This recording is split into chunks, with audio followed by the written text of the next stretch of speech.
Di sini belum.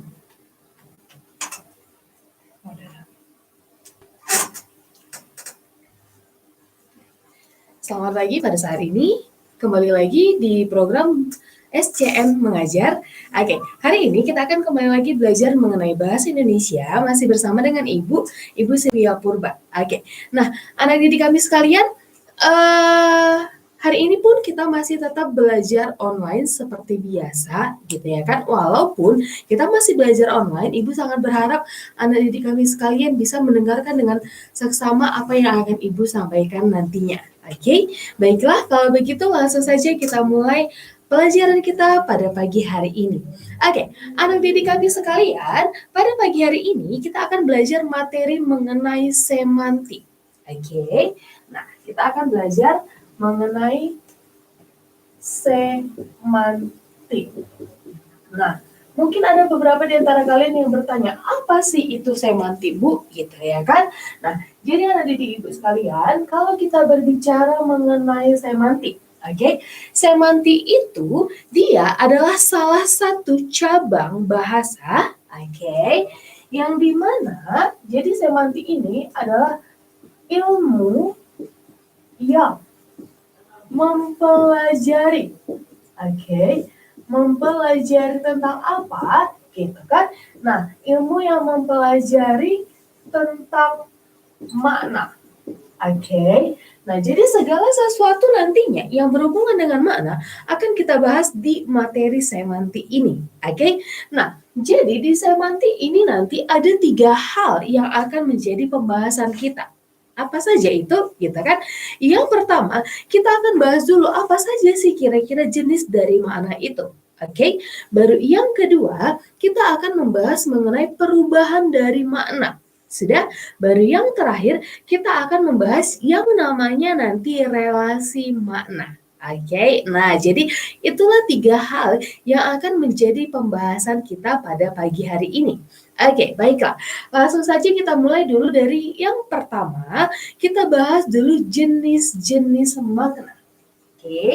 Yang pertama kita akan membahas yang namanya jenis-jenis makna. Nah, anak didik kami sekalian, jenis-jenis makna dia nanti terbagi atas 4.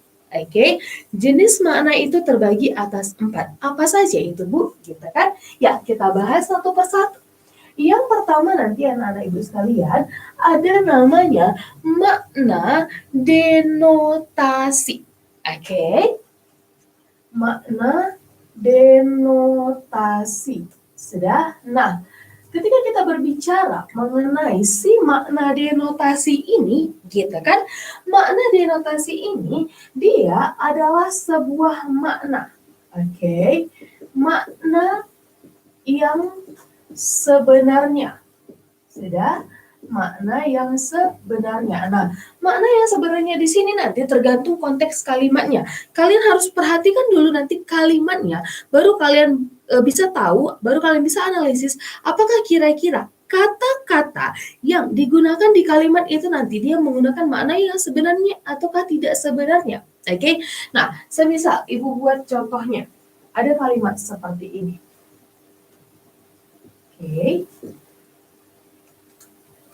Andin menanam bunga. Sudah? Andin menanam bunga. Coba perhatikan. Di sini ada kata bunga. Kita mau lihat, benar nggak ini si bunga ini dalam kalimat Andin menanam bunga ini dia menggunakan makna yang sebenarnya atau tidak, ya kan? Nah, jadi kalau kita mengacu ke Kamus Besar Bahasa Indonesia, makna dari bunga ini adalah salah satu jenis tumbuhan yang indah. Nah makna dari kata bunga di sini ya. Makna dari kata bunga itu sendiri adalah salah satu jenis dari tanaman ataupun tumbuhan, tanaman ataupun tumbuhan yang indah. Ataupun nanti dia adalah bakal dari buah, ya kan? Karena sebelum menjadi buah, pada umumnya dia berbentuk bunga dulu, ya kan? Nah, kita lihat. Benar nggak di sini makna bunga di sini tanaman yang indah? Kita lihat Andin menanam tanaman yang indah, ya kan? Kalau kita lihat berarti ini bunga di sini dia menggunakan makna yang sebenarnya. Oke, jadi itulah dia yang disebut dengan makna denotasi.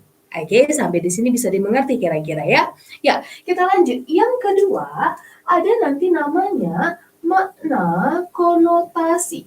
Oke, yang dimana makna konotasi ini anak-anak kami sekalian, itu kebalikan dari si makna denotasi, ya kan? Kalau makna denotasi tadi kita bilang dia adalah makna yang sebenarnya.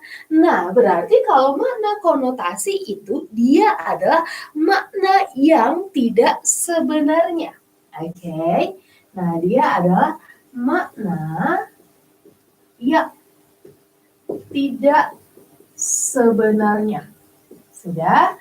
Makna yang tidak sebenarnya ataupun si makna konotasi ini sering juga kita sebut dengan makna kiasan. Oke. Nah, sering juga kita sebut dengan makna kiasan. Kalau makna kiasan sepertinya tidak asing lagi ya bagi kalian ya, ataupun sering juga disebut dengan idiom. Sudah? Nah, semisal Ibu buat contohnya. Oke. Andin adalah Andin seorang bunga desa. Nah, ada kalimat Andin seorang bunga desa. Perhatikan, di sini dia tetap pakai kata bunga, ya kan? Di makna denotasi tadi ada kata bunga. Nah, tapi perhatikan, benar nggak di bunga di sini, di kalimat yang Andin seorang bunga desa ini sama nggak maknanya dengan bunga yang didenotasi tadi, ya kan? Andin adalah seorang bunga desa. Perhatikan, apakah mungkin seorang Andin atau ada nggak kalian rasa nama bunga Andin? Tidak ada kan? Nah, jadi di sini bunga desa itu dia menggunakan makna yang tidak sebenarnya, ataupun bunga desa ini dia disebut juga sebagai kiasan, yang dimana makna dari kata bunga desa itu, makna dari kata bunga desa itu adalah gadis paling cantik. Iya. Nah, jadi makna dari bunga desa itu adalah gadis paling cantik. Itu dia. Oke. Nah, sama halnya kalau Ibu buat satu lagi contohnya, ya kan? Adalah nanti kalimat ayah membawa buah tangan. Ayah membawa buah tangan. Nah, kalau kita lihat logikanya, tangan kan tidak memiliki buah, ya kan? Tidak ada tangan yang memiliki buah. Berarti buah tangan di sini dia menggunakan makna yang tidak sebenarnya.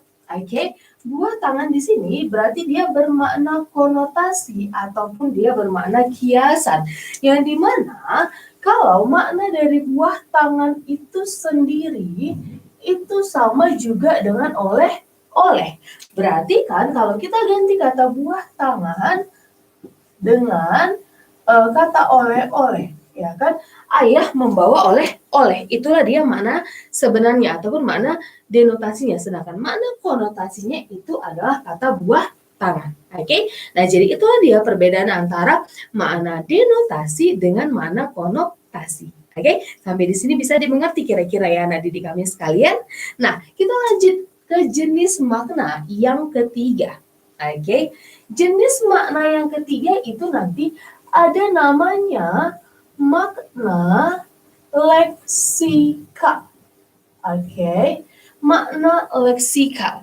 Nah, jadi kalau kita berbicara mengenai si makna leksikal ini, makna leksikal itu dia adalah makna, makna dari kata dasar.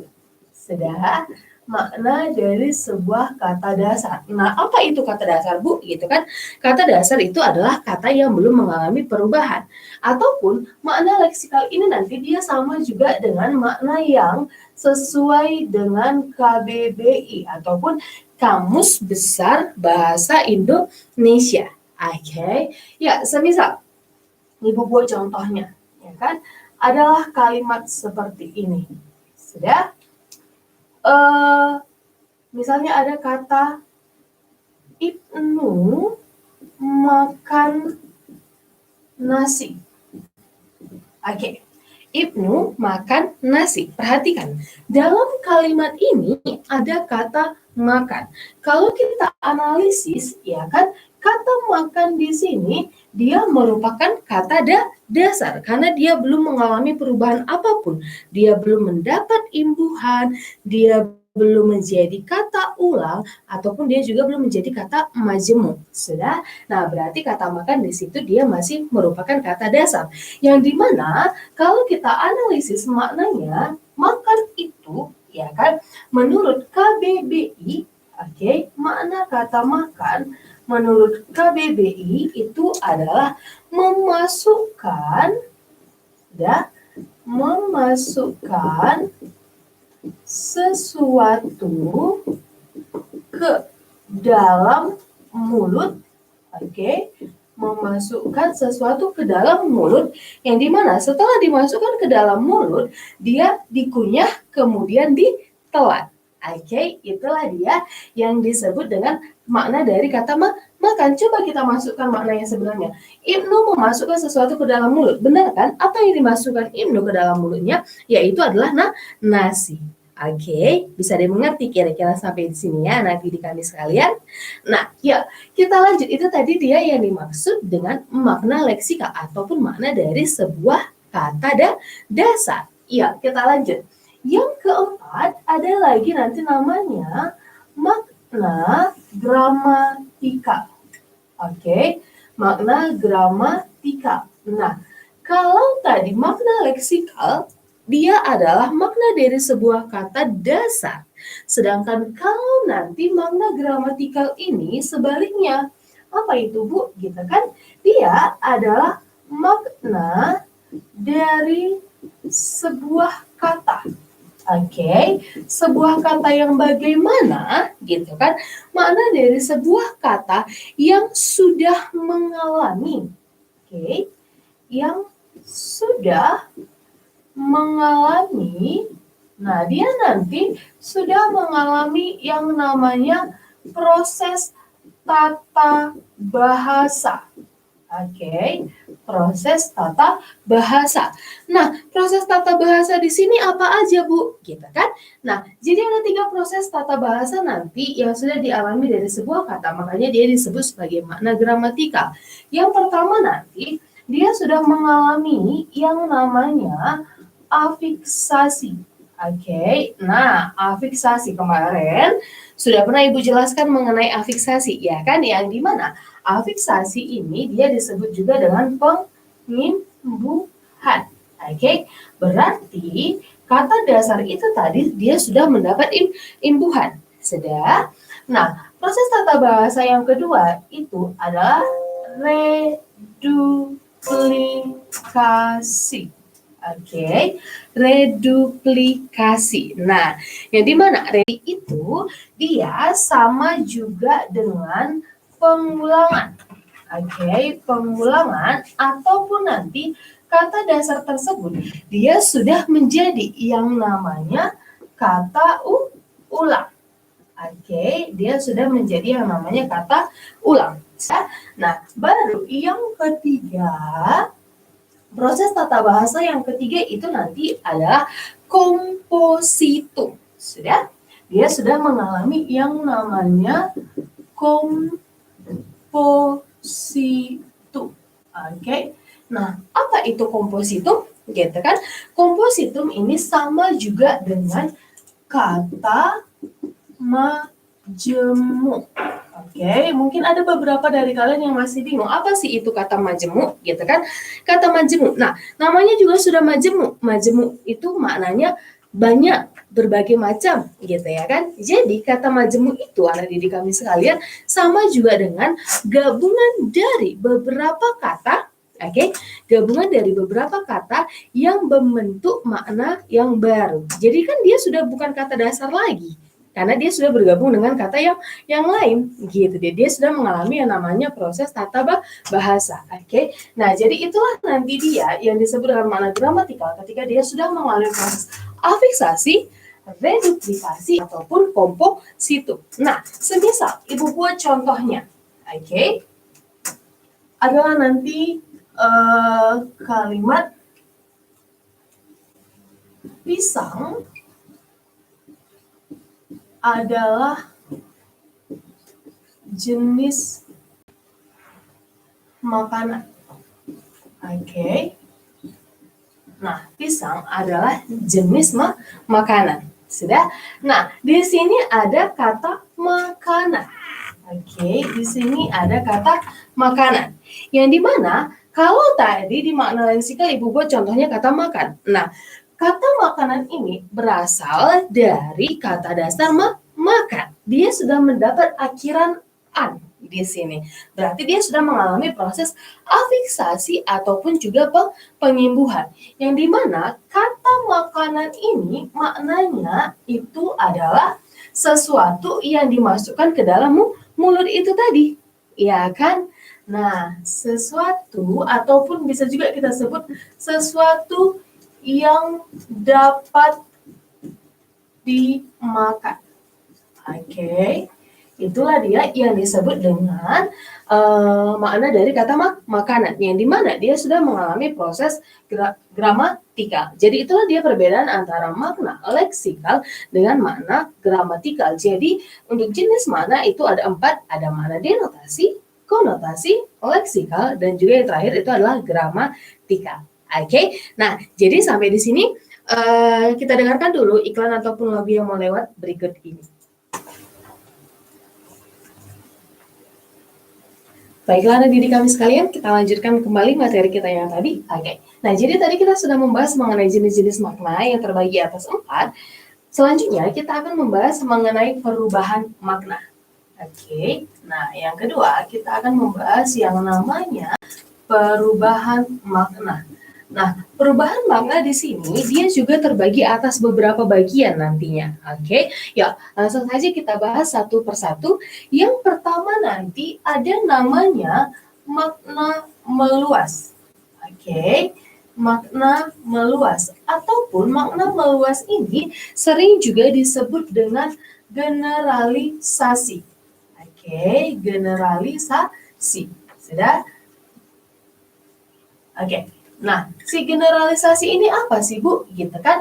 Nah, generalisasi ini anak-anak kami sekalian, dia itu sama juga dengan makna yang, yang dimana dari makna asalnya itu, sudah, dari makna asalnya itu ke makna yang sekarang, dia mengalami perluasan. Jadi makna asal ke makna sekarang itu dia mengalami yang namanya perluasan.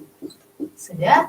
Nah, inilah dia yang disebut nanti dengan makna meluas ataupun generalisasi. Yuk, Ibu buat contohnya.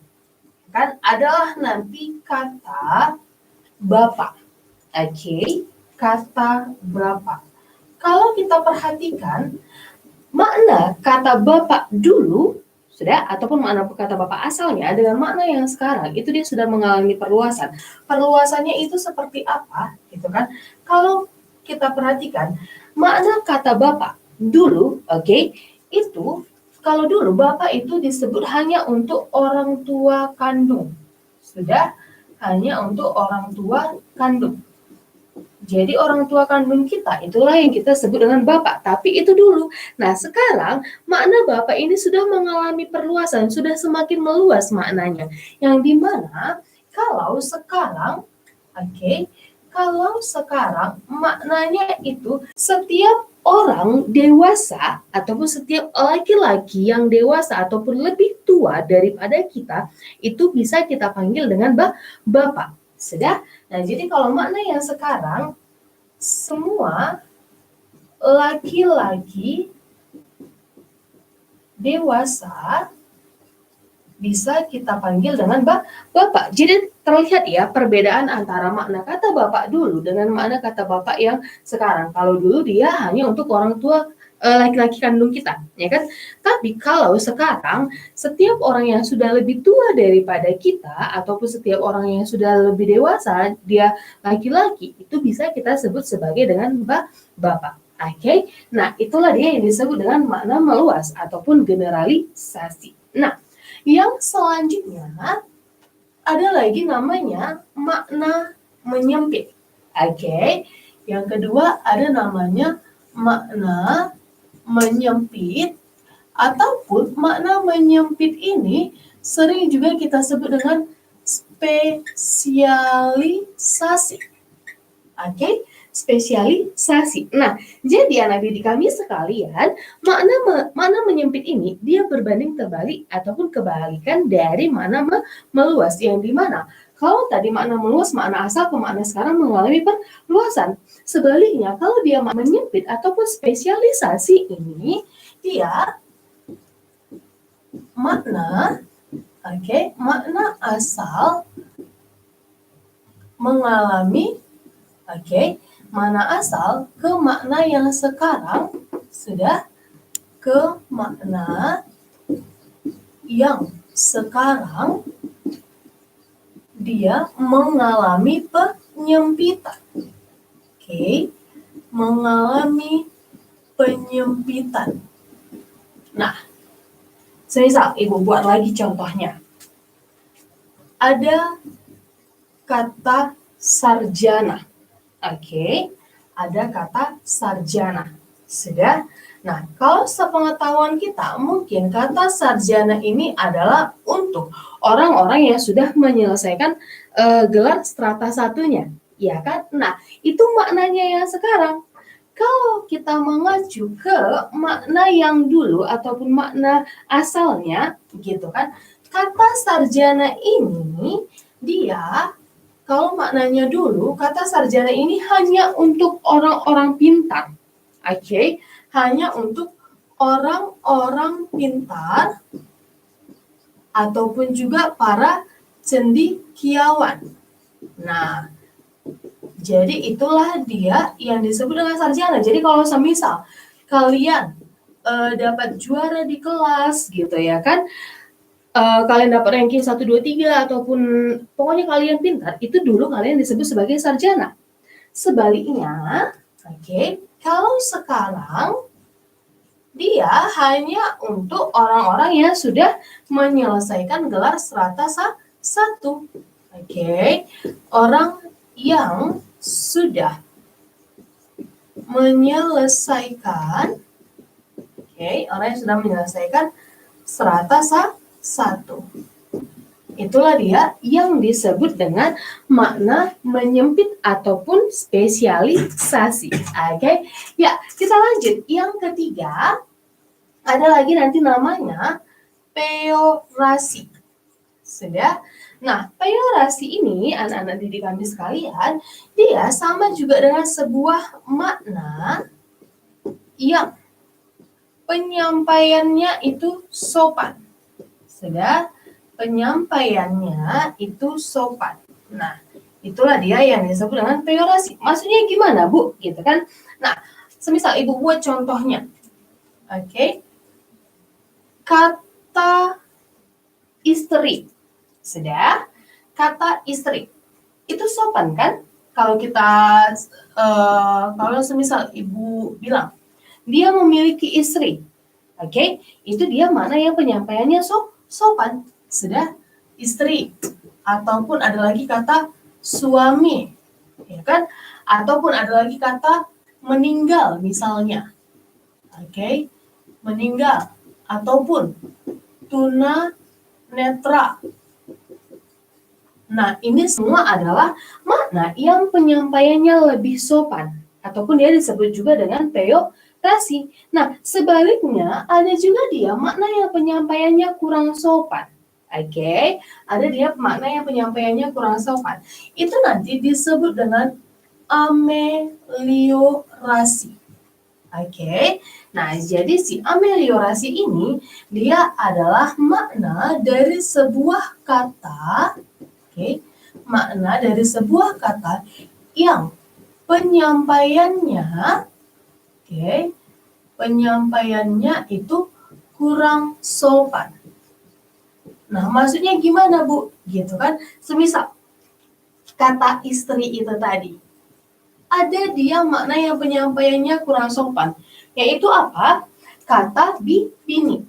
Oke, misalnya aku punya bini, itu kan nggak sopan. Lebih sopan kalau semisal dikatakan aku punya istri, gitu ya kan? Nah, kalau suami ada juga makna ameliorasinya. Apa makna ameliorasinya? Yaitu kata laki.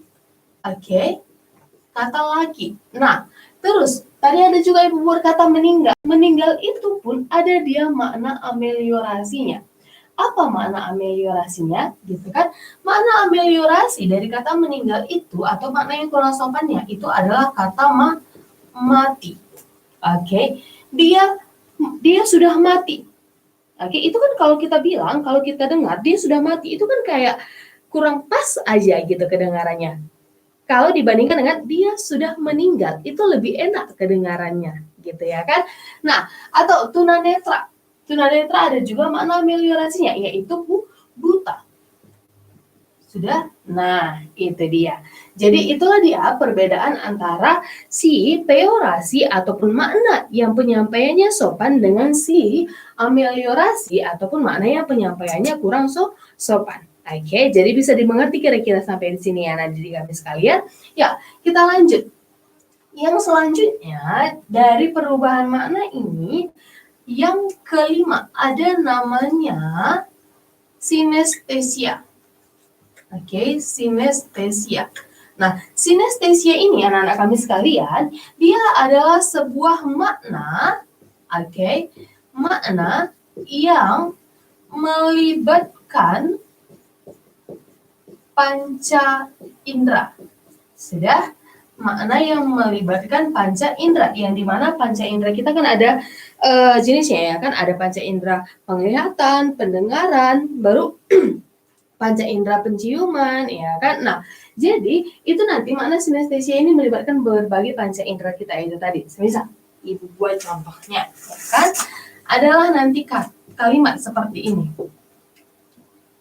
Kata-katanya sangat pedas. Oke, kata-katanya sangat pedas. Nah, di sini ada kata pedas. Oke, kalau kita perhatikan kata pedas di sini, apakah dia melibatkan panca indera? Iya, dia melibatkan panca indera. Panca indera apa? Perhatikan, di awal ada kata-katanya. Berarti kata-katanya itu dia nanti melibatkan panca indera pendengaran. Oke, yang dimana makna pedas di sini dia kurang enak didengar maknanya, ya kan? Berarti di sini kata pedas pada kalimat kata-katanya sangat pedas itu dia melibatkan panca indera pendengaran. Oke, dia melibatkan panca indera pendengaran. Sudah? Coba kalian bandingkan dengan kalimat yang ini. Ibu buat lagi satu contohnya ya kan. Makanan itu, makanan itu sangat pedas. Sudah? Makanan itu sangat pedas. Nah, di sini ada lagi kata pedas. Tapi apakah dia menggunakan panca indera yang sama dengan kalimat yang sebelumnya? Perhatikan, di awalnya ada kata makanan. Berarti kata makanan itu dia pasti akan melibatkan yang namanya panca indera pengecap ataupun perasa, iya kan? Nah, berarti walaupun kedua kalimat ini sama-sama menggunakan kata pedas, tapi mereka memiliki ataupun menggunakan panca indera yang berbeda. Oke, satu menggunakan panca indera pendengaran, baru yang satu lagi dia menggunakan panca indera pengecap. Oke, nah itulah dia yang disebut dengan sinestesia. Sudah? Baru yang terakhir dari si perubahan makna ini, yang terakhir dari si perubahan makna ini ada namanya asosiasi. Sudah ada namanya makna asosiasi. Oke. Nah, apa itu makna asosiasi gitu kan? Jadi, kalau kita berbicara mengenai makna asosiasi ini, makna asosiasi itu adalah makna yang terjadi karena adanya persamaan sifat. Oke. Makna yang terjadi karena adanya persamaan sifat. Nah, maksudnya gimana, Bu? Gitu ya kan? Nah, jadi ini sama juga nanti dia melibatkan makna yang dulu dengan makna yang sekarang, ataupun makna yang sebenarnya dengan makna yang tidak sebenarnya. Gini, Ibu buat contohnya biar kalian lebih mengerti. Ya kan? Adalah nanti kata amplop. Sudah? Kata amplop. Nah, kalau kita telusuri makna dasar dari kata amplop itu, dia kalau makna dasarnya itu adalah amplop itu tempat untuk menyimpan uang, ataupun bisa juga tempat untuk menyimpan surat. Oke. Tempat untuk menyimpan uang ataupun juga boleh surat. Nah, jadi si amplop ini dia mengalami perubahan makna ataupun pergeseran makna. Yang dimana kalau sekarang itu amplop itu juga boleh kita gunakan, misalnya ada kalimat seperti ini. Dia memberikan amplop kepada pejabat itu. Oke, dia memberikan amplop kepada pejabat itu. Nah, makna amplop di situ boleh kita buat menjadi maknanya itu adalah suap.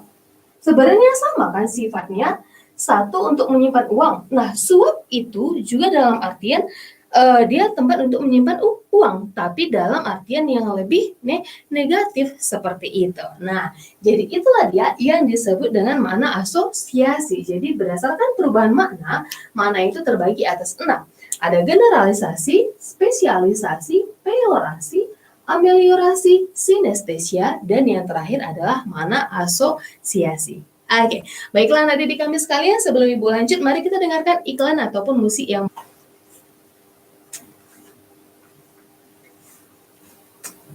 Oke, baiklah adik-adik kami sekalian, kita lanjutkan materi kita. Nah, jadi tadi kita sudah membahas mengenai jenis makna sama perubahan makna. Oke, nah yang terakhir, kita masuk ke materi tentang relasi makna. Oke, baru yang ketiga, kita masuk ke relasi makna. Nah, relasi makna di sini pun nanti terbagi atas beberapa. Sudah? Nah, kita masuk ke yang pertama. Yang pertama itu nanti ada namanya sinonim. Oke, nah Ibu rasa kalau kata sinonim ini sudah tidak asing lagi bagi kalian, ya kan? Yang dimana sinonim ini sama juga dengan persamaan, oke, persamaan makna dari sebuah kata. Nah, semisal Ibu buat contohnya, kata cantik, oke, kata cantik itu nanti dia memiliki sinonim ataupun persamaan kata yang dimana kalau sinonim ataupun persamaan kata itu pada umumnya ditandai dengan tanda sama dengan. Oke, supaya kalian tidak bingung membedakannya, ya kan? Nah, jadi cantik itu sinonimnya boleh ada kata jelita, sudah boleh juga nanti kata ayu. Nah, itulah dia yang disebut dengan sinonim. Kalau sinonim Ibu rasa tidak sulit untuk kalian pahami, ya kan? Nah, baru yang selanjutnya, kalau ada sinonim berarti ada lagi yang namanya antonim. Oke, jadi ada sinonim, ada lagi yang namanya antonim. Nah, relasi makna yang kedua itu adalah antonim. Oke. Antonim ini kebalikan dari sinonim. Berarti antonim ini adalah apa kira-kira? Iya, dia adalah perbedaan. Oke, perbedaan dari sebuah makna. Sudah, ataupun lawan dari sebuah makna kata. Oke, nah semisal Ibu buat contohnya. Kata gemuk. Oke, kata gemuk. Itu dia ada sinonimnya, antonimnya maksud Ibu ya. Nah, yang dimana antonim itu biasanya dia ada juga tandanya. Tandanya itu biasanya tanda lebih besar, lebih kecil. Oke, ataupun seperti tanda silang dia, tanda X gitu ya kan. Nah, yang dimana gemuk ini antonimnya itu adalah kata kurus. Oke, nah ataupun kata tinggi. Sudah antonim maksud Ibu ya. Antonimnya itu adalah kata pendek. Oke, nah itulah dia yang disebut dengan sinonim dan juga antonim. Sudah? Ya, kita masuk ke relasi makna yang ketiga, itu ada namanya polisemi. Oke, polisemi. Nah, apa itu polisemi? Gitu kan? Polisemi ini adalah sebuah kata yang memiliki makna yang banyak. Oke, jadi satu kata itu nanti bukan cuma satu doang maknanya, dia ada beberapa maknanya, gitu ya kan? Ibu buatlah contohnya, kata kepala. Oke, kata kepala. Nah, kata kepala ini sendiri dia memiliki banyak makna. Yang pertama, kalau kita mengacu ke makna aslinya, kata kepala ini dia maknanya itu adalah bagian dari tubuh, ya kan, bagian dari tubuh yang paling atas. Oke, bagian dari tubuh yang posisinya ada di atas. Nah, sudah. Terus, selain itu, kepala ini juga dia boleh bermakna pimpinan. Oke, pimpinan. Sudah, misalnya kepala sekolah, berarti dia pimpinan di sekolah tersebut. Nah, ataupun boleh juga kepala ini bermakna atasan. Sudah. Nah, kepala di kantor, berarti itu dia maknanya adalah atasan. Itulah dia yang disebut dengan polisemi, yang dimana satu kata itu dia bukan hanya bermakna maknanya bukan cuma satu, tapi maknanya itu dia lebih dari satu. Oke. Nah, itulah dia yang disebut dengan polisemi. Sudah? Kita lanjut. Yang ketiga, yang keempat maksud Ibu, ada lagi nanti yang namanya homonim. Oke, homonim. Nah, jadi yang harus kalian perhatikan supaya nanti kalian nggak bingung membedakan yang mana homonim, homofon, homograf gitu ya kan. Namanya ada homo. Oke, homo itu maknanya dua. Oke, ataupun sama gitu ya kan. Nah, jadi anak didik kami sekalian, kalau kita berbicara mengenai homonim, pasti di sini nanti ada yang sama. Apanya yang sama gitu ya kan? Nanti kalau kita berbicara mengenai homonim, maknanya di sini nanti sudah pasti beda. Oke, maknanya itu sudah pasti beda. Terus tulisannya dan juga lafalnya, lafal itu sama juga dengan pengucapan gitu ya kan. Tulisan dan lafalnya itu dia sama. Jadi yang sama di situ adalah tulisan dan lafalnya. Sedangkan kalau maknanya itu nanti dia berbeda. Oke. Nah, yang selanjutnya nanti ada lagi namanya homofon. Oke. Nah, homofon ini nanti ada juga yang sama, tapi maknanya sudah pasti akan berbeda. Oke. Nah, homofon, ada kata fon di situ. Fon itu biasanya dia berhubungan dengan bunyi. Oke, bunyi itu berhubungan dengan lafal. Berarti di sini nanti tulisannya itu berbeda, sedangkan lafalnya itu sama. Oke, jadi homofon itu maknanya beda, tulisannya beda, sedangkan lafalnya itu sama. Semisal, Ibu buat contohnya. Oke. Kata bank. Sudah? Kata bank. Ada bank yang diakhiri dengan K, ada juga bank yang diakhiri dengan G. Oke.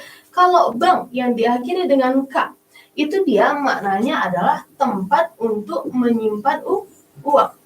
Oke, tempat menyimpan uang. Sedangkan kalau bank yang diakhiri dengan huruf G itu adalah panggilan untuk abang ataupun untuk saudara laki-laki. Ya kan? Nah, jadi kalau kita perhatikan bang dengan bang, oke? Tulisannya itu sama-sama berbeda, ya kan? Satu diakhiri dengan K, satu diakhiri dengan G. Tapi kalau lafalnya ataupun bunyinya itu sama. Itulah dia yang disebut dengan homofon. Oke? Baru yang selanjutnya itu ada namanya homograf. Oke. Nah, diakhiri dengan kata graf. Graf itu dia berhubungan dengan tulisan. Berarti di sini nanti homograf ini maknanya sudah pasti berbeda. Oke. Maknanya itu sudah pasti berbeda, sedangkan tulisannya itu sama, karena tadi berhubungan dengan graf, berarti tulisannya yang sama, oke? Nah, kalau lafalnya itu dia berbeda. Nah, itulah dia yang disebut dengan homograf, oke? Semisal, Ibu buat contohnya. Contoh dari si homograf. Kata apel dengan apel. Oke, kata apel dengan apel. Nah, kalau kita perhatikan, apel dengan apel ini tulisannya sama-sama APEL. Oke, sama-sama APEL. Tapi lafalnya ataupun bunyinya itu berbeda. Sudah APEL. APEL, ya kan? Nah, jadi yang di mana tapi tulisannya sama, bunyinya berbeda. Apel itu maknanya adalah buah. Oke, salah satu jenis dari buah-buahan. Sedangkan kalau apel, ini dia maknanya sama juga dengan upacara. Nah, itulah dia yang disebut dengan homograf. Sudah? Nah, terus yang selanjutnya ada lagi hipernim. Oke, hipernim dan hiponim. Sudah, hipernim dan hiponim. Sudah, hipernim itu dia adalah makna khusus. Oke, dia adalah makna khusus, sedangkan hipernim itu adalah makna umum. Maksudnya gimana, Bu? Gitu ya kan? Nah, gini, semisal Ibu buat contohnya. Kata buah-buahan. Oke, kata buah-buahan. Buah-buahan ini dia adalah makna hipernim ataupun dia makna khusus. Nah, yang dimana kalau ada makna hipernim dia pasti ada makna hiponimnya. Oke? Nah, hiponimnya apa? Supaya kalian tidak bingung membedakannya, hiponimnya itu adalah nanti jenis dari si buah-buahan itu tadi.